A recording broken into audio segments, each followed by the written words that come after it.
The Transportation Department says that 300 people die in bus or motor coach accidents each year. And you know, a lot of these crashes have made headlines recently, including one that just happened today in Albany, New York. One person died in the crash that you see right there. And tonight we have a closer look at how you can keep your family safe on a bus trip. February 3rd, San Bernardino, California. C2 with a transfer on the 38 just north of Bryant on a tour bus that overturned. A tour bus on a mountain road strikes a car and flips over. 8 dead, dozens injured. February 26th, Georgetown, Massachusetts. A bus carrying the University of Maine women's basketball team careens across 4 oncoming lanes of traffic and crashes in the woods. Just 2 recent bus crashes making national news. The NTSB says bus travel is among the safest modes of transportation. But the large number of passengers means more people are at risk when something goes wrong.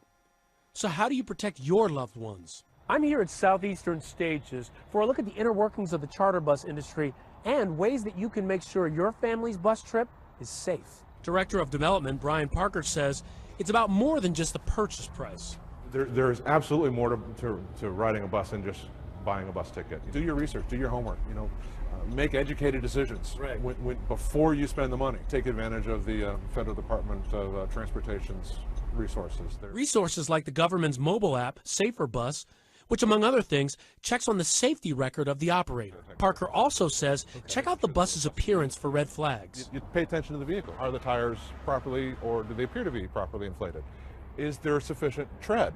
Do the lights work? Yeah. Are the windshield wipers working? Things. Are there body panels hanging off of it? And I've seen this. Is there plywood where there should be metal?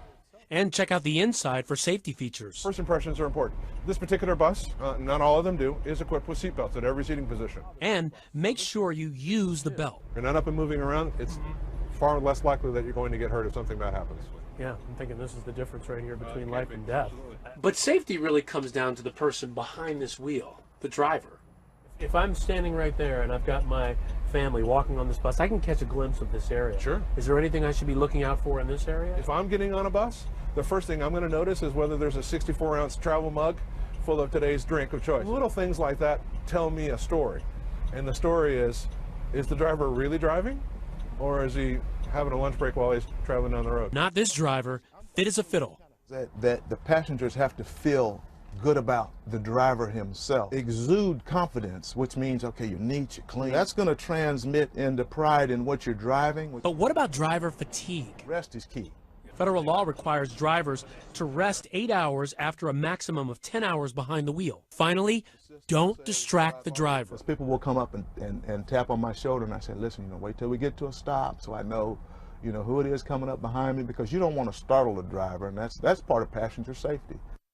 How about that? Great advice, right? So the takeaway on bus safety: research the company's record before buying your ticket, and trust those first impressions of the driver. When you walk right on, you see the driver, you see the condition of the vehicle. Trust those first impressions. And not only that, use all of the safety features that a bus has.